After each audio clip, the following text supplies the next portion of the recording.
Tugarako turagenda dusoza tuva kuri tennis ari nako twinjira ndavuga ku mugabane wa Afrika. Ni inkuru imwe rukumbi inyuma yaho uwitwa Samuel Tofisi aburiye ndavuga se amuvyara bakaza ko banamushingurana iteka ndavuga ku munsi wa gatanu uheze ku munsi wa gatandatu niho haje kuba hasohoka amakuru atari imezana neza kabisa kuva hariya mu gihugu ca Zambia ku musore ndavuga kapitene wa kera wa ekipe ya Tupuisa Mazembe kapitene wa ekipe ya Zambia umusore yagize n'ibihe byiza cyane bwo batwara igikombe ca Afrika batsinze ndavuga Cote d'Ivoire ndavuga Polo Boys nawe suwundi ni witwa Raiford Karaba umusore kabisa yaje kubagira isanganya ndavuga ku munsi wa gatandatu biza kuba binagirane biza kuba binamuviramwo ibitameze neza cyane ndavuga bita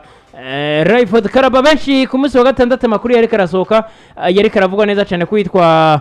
Karaba yoba yamaze kuba yitaba Imana ariko ku munsi wa Mungu naho haje kuba haza ayandi makuru avuga yuko witwa Raiford Karaba nawe umusore kabisa ngo ameze neza cyane kabisa kandi nibyo n'abarashobora kuba komunika n'abantu ariko ngo ahantu hari ngo amakuru ngo amahirwe ni menshi yuko dushobora kubona uwitwa Raiford Karaba ngo umusore kabisa agaruka ameze neza cyane ngo atapfuye. Navuga ko ni Karabona yagiye aca muri ekipe nka Tupuisa Mazembe yakine ekipe nationale ya Polo Boys ari kumwe n'abiswe ba Katongo muri ekipe nationale ya Zambia.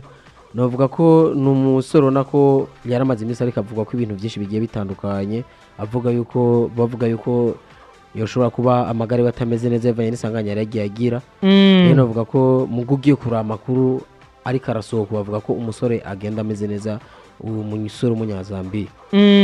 umusore w'umunyazambiya ni Raiford Karaba ariko kubw'amahirwe make kabisa bari kumwe ndavuga umwigeme bari kumwe ntabwo yaje kuba arokoka yahise yitaba Imana ndavuga muri uwo mwanya ariko ni Raiford Karaba umusore kabisa benshi baramuzi muri Zambia za TP Mazembe byari bigenda bimeze neza cyane ni tukiri hano mu gihugu ku mugabane wa Afrika nyene n'ubundi witwa Evan Ndika benshi baramuzi kabisa umusore yatwaye n'igikombe ca Afrika navuga muri no mwaka muri ekipe ya Cote d'Ivoire asanzwe akina muri ekipe ya AS Roma ku munsi w'ejo ubwo bariko barakina match nawe yaje kuba ashikirwa n'ikibazo kitari ciza umusore yaje kuba kubitwa kugikiriza biza kuba binamuviramwo kabisa umusore kabisa kutamera neza cyane amera nk'utaye ubwenge uwitwa Evan Ndika byamaze kuba bimenyekana rero ku munsi w'ejo yuko umusore kabisa ameze neza cyane mu bitaro bimwe bari bamujanyemo umusore yaje kuba komunika aravuga ati ubundi imeze neza cyane witwa Evan Ndika wa ekipe ya AS Roma. Navuga ko n'umusore navuga ko Evan Ndika navuga ko yaciye mu gimigwe nka za AS Roma baramaze bose bavuga ko amagare batameze neza mu gugiye kuraba n'umusore nako bisa nk'ibiriko biriza bigaruka muri amagare yari kaza agira narikaza uko bari kwagenda babishikiriza navuga ko bitandukanye nivyo turiko turabona kugeza ino saha bitandukanye nivyo turiko turabona kugeza ino saha rero niyo makuru twari dufise ku mugabane wa Afrika nako tunagira ko kabisa ubona ko n'umwanya uriko ragenda uturega dusigaye n'umwanya muto cyane amakuru yacu reka tuyabandanirize ku mugabane wa Buraya turahera mu gihugu c'Ubwongereza mu gihugu c'Ubwongereza match zariko ziraba match zari zigenda zimeze neza cyane match zatanguye ku munsi wa gatandatu ndetse no ku munsi w'ejo wa Mungu match zariko ziragenda zimeze neza cyane ekipe ya Arsenal yerekera tsindwa na ekipe ya Aston Villa bitsindo bigera kuri bibiri byose ku buso witwa Rowan Bailey ku minota 85 mu gihe witwa Oli Watkins ku minota 87 bitsindo bigera kuri bibiri abasore witwa Mikel Arteta nabaza kuba batakaza amanota agera kuri 3 kandi babona yuko basana bari mu rukino kandi babona ko bari bameze neza cyane ariko baza kuba bitakariza umwanya wo kugirane umwanya wo kubandanya bayoboye ndavuga muri muri Premier League no mwaka ni Arsenal novuga ko kuva Premier League yagatangura kugeza ino saha novuga ko urukino batakaje ku munsi w'ejo rwatumye bava ku mwanya wa mbere muri Premier League ni Mikel Arteta ubona ko yari yagerageje kugwana muri ekipe ya Arsenal kugira ko betahukana Premier League no mwaka mugwa biriko biriza bimugora mu gihe hasigaye n'inkino 6 tubwira Premier League ize kuba inarangira novuga ko ugiye kuraba yaravuye kugabura na ekipe ya Bayern Dominique muri UEFA Champions League mu ndwi hagati aje muri weekend aje kuba atakaza imbere ya ekipe ya Aston Villa ni Arsenal ugiye kurabana abasore biswe ba Bukayo Saka biswe ba Declan Rice hari n'abasore baraje bava mu mvuna biswe ba Partey ugiye kuraba novuga ko Aston Villa ni ekipe novuga iri si ekipe iri class ni ekipe iri forme itandukanye na ekipe nka za Arsenal na za Man City rero novuga ko kuza gutsindwa na Aston Villa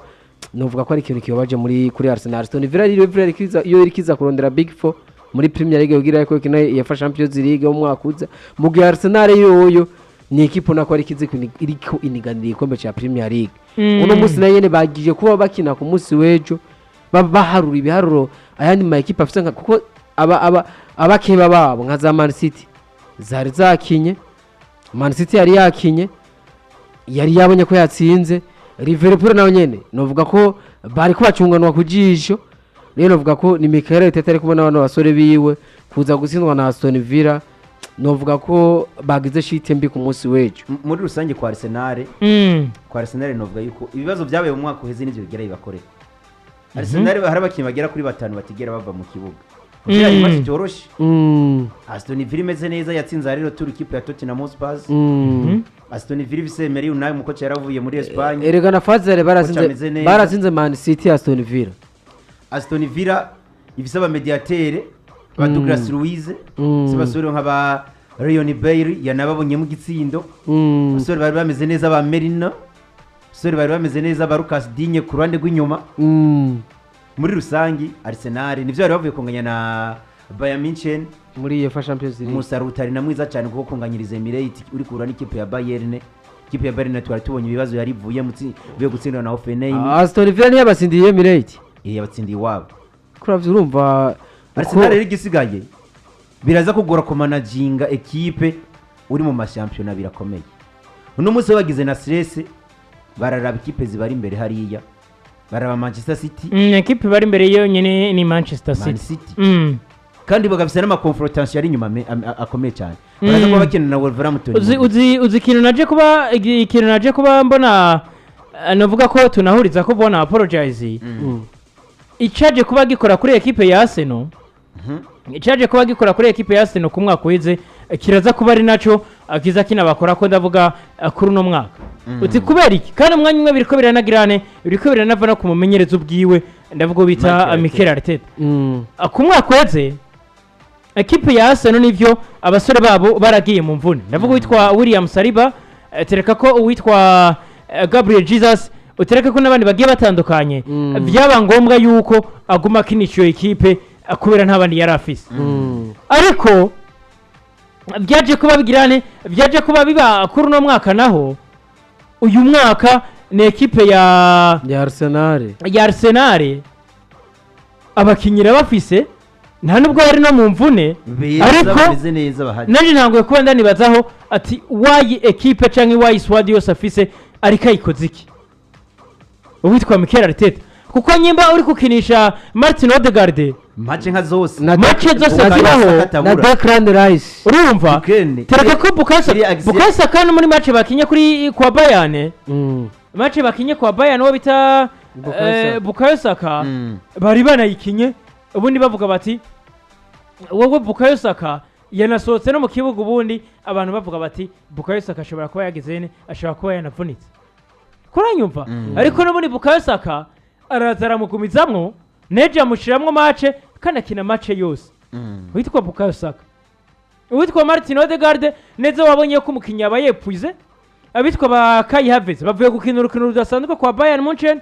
ekipe ya Bayern yabaksereye ku rwego rukomeye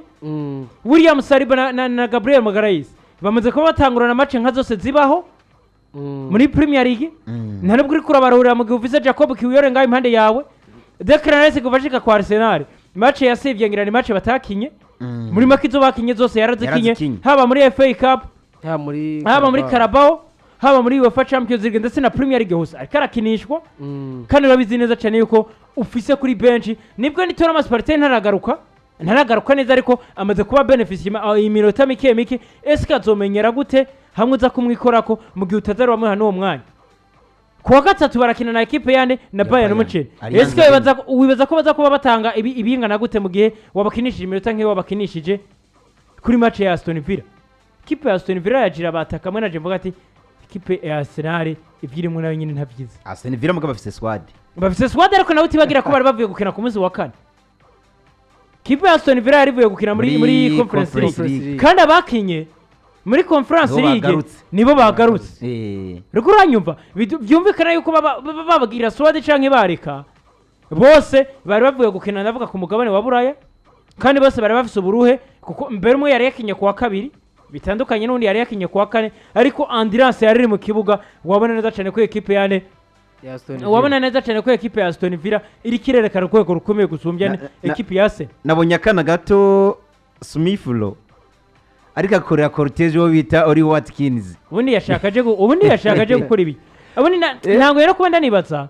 Arteta nawe akwiye kugirane akwiye gufata ekipe yiwe ekipe ya namenye kumanaje amenye ati mfise abasore ndabakoresha ngaha ati mfise abasore bangana uku ati mfise abakinyi bangana uku amenye uko nazaravari nyimba afise witwa Smithrow wahita mu mwanya ngo agombozanye n'uwitwa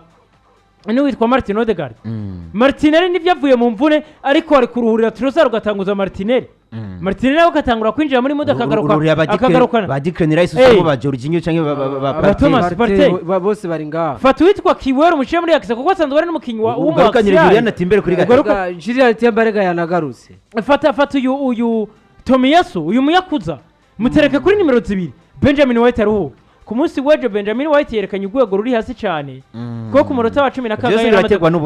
na kangahe yaramaze kubarya ikarata y'umuhondo bituma ava mu rukino kuko engagement physique byari bipfuye yavuga ati ndiyangaje rimwe ndarya ikarata itukura kuravyumva kipe ya Arsenal yaje kuba itakaza umwanya wayo wa mbere nako byari byagenze muri match yari yabaye mbere ekipe ya Liverpool yari yatsinzwe na ekipe ya Crystal Palace ariko ekipe ya Liverpool yoyo haba ico bita facteur chance kabisa bahusha ibitsindo bitari witwa Darwin Nunez witwa Curtis Jones witwa Mohamed Salah witwa uyu ndavuga Trent Alexander-Arnold abasore bagera kuri 5 ndetse na Javier Yoti abasore bagera kuri 5 bahushije occasion net zigera muri mita ya mbere bahushije occasion net zigera kuri 4 un contre un agard hari goriro yakuyeho bita Jurgen Klopp ubundi Darwin Nunez azwi ko nyene ibintu byo guhusha uyu ni Darwin Nunez hari goriro Jones ahubwo Darwin Jones abantu batangaye ko Darwin Jones yagiye ukuri yatangajwe no guhusha igitsindo nk'icyo aribagira nawe ibyo yahushije mu gice cya mbere urumva ariko na ekipe ya Liverpool nayo novuga ko yifyina seko yifyina seko kuko yaje kubitakaza imbere ya Crystal Palace iri mu kibanza cya 15 ikipe bangamira Big irabangamira ama ekipe ari muri Big 4 ekipe ya Crystal Palace ikipe ya Crystal Palace iri mu kibanza cya 15 gose kuko tutibagira Jurgen Klopp isize mu mazi abira yishize mu mazi abira nyene kuko yaravuye gutakaza muri Europa League agarutse gutakaza no muri Premier League ibitsindo bitatu ku busa kandi hose agizene inkino atakarije muhira inkino zibiri zikurikiranya byose uri kuragenda utakaza nk'umukoca nka Jurgen Klopp kandi uri imbere y'abafana avuga ko ari ikintu kituki saze nashobora kubasezera nabi ahubwo navuga ko ugiye kureba equipe ya Liverpool ukaraba ibiharuro ikirazitanga irashobora kubura ibikombe byose ari kigenda yirukako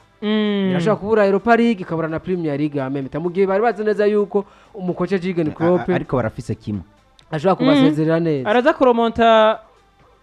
ibitsindo bitatu yakubitwa na Atalanta hariya muri mu Butaliyano biragoye ama muri Premier League biragoye ko Umutaliyano uza kumukura muri Premier League araza yirukanye na Man City igikombe bahuye na Chelsea cyari ari ico batwahisha hari ico bafise hari igikombe bahuye na Chelsea hari ico bafise Carabao Cup ariko no muri FA menga aracarimo izindi match zarako ziraba West Ham yariko iratsindwa na Fulham 2-0 abana mafu yariko iranganya na Manchester United equipe ya Man U nayo bikomeje kugenda vyanka bari bahuye n'ikipe itoroshe witwa Kambora kabisa ku munsi weje yatambye citwa Kiriwanzenza hariya nyimba babonye ivyashikiye Virgil van Dijk ivyashikiye Van de Ven uno munsi kuri no journée yabaye muri weekend abadefanseri bo mu Bahuye gihugu cy'ubwongereza bahuye n'ibibazo uwitwa Van de Ven yagiye kabisa akubitwa ikorosi kwa Tottenham umusore araza n'umutwe urashika hasi n'umutwe washitse hasi kabisa uwitwa Virgil van Dijk kuko yanyereye nk'utazi ibyo arimo uwitwa Mateta aza kuba w'iki gitsinda ariko ku bw'amahirwe menshi Trent witwa Robertson agikuramwo ariko nibyo byashika witwa Kambora umwana akiri muto yakubiswe ikorosi n'uwitwa Dominique Solanke sore kabisa gwa hasi arashika neza mu Kirundi